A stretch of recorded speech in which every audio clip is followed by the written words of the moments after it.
જય ભીમ, નમો બુદ્ધાય। આજરોજ નગરપાલિકાના ચેરમેન રાણાભાઈને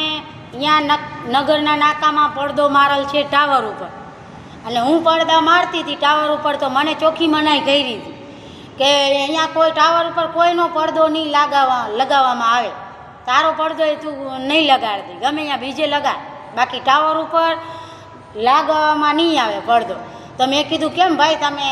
આમ કયો છો? તો આજે રાણાભાઈને અહીંયા સોનલ બીજ આવે છે, આપણે ખાર નથી કરતા, ભલે માતાજીને આપણે પણ કોઈને આમ નથી કહેતા તમે ના માનો અમે ના માનીએ, બધાય હાહોને આઝાદ દેશ છે,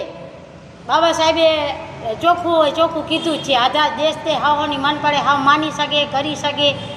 ચોખ્ખો હોય ચોખ્ખું બધાને છૂટ છે રહેવાની, હાહોની મન પડે એમ આમ કરે, ખોટું નહીં કરવાનું, બાકી બધું કરવાનું। તો રાણાભાઈએ આજે બોર્ડ લગાડ્યો છે ટાવર ઉપર, તો મેં જ્યારે હું બોર્ડ લગાડતી હતી ત્યારે એ લોકો નગરપાલિકાવાળા રાણાભાઈ, અમારા જયશ્રીબેન, મયુરભાઈ ધોરિયા, એ બધા એમ કહેતા હતા કે ના અહીંયા બોર્ડ ટાવર ઉપર નહીં લાગે, અહીંયા ટાવર ઉપર લેખિતમાં રાખ્યો છે કે ટાવર ઉપર કોઈને બોર્ડ નહીં લગાડવાનો, તો આજે એ લોકો લગાડ્યો છે બોર્ડ, તો મારો બોર્ડ નહીં લાગે એ કેમ? હું કાંઈ બીજું કાંઈ તો એમાં કાંઈ લખતી નથી, અમારો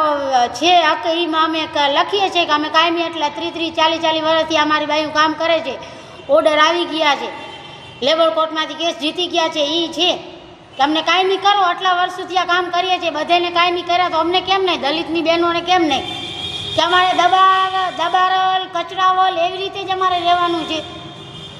અમારે કાંઈ કરવાનું જ નહીં, કાંઈ પણ બોલવાનું જ નહીં, અવાજ જ નહીં ઉઠાડવાનું, દબાવીને જ રહેવાનું એમને આખી જિંદગી। તો એના કરતાં તમે અમને ઝેર દઈ દો, હું ઝેર પીવા તૈયાર છું,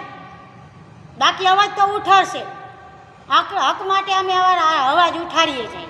ખોટું અવાજ નથી ઉઠાડતા। જય ભીમ।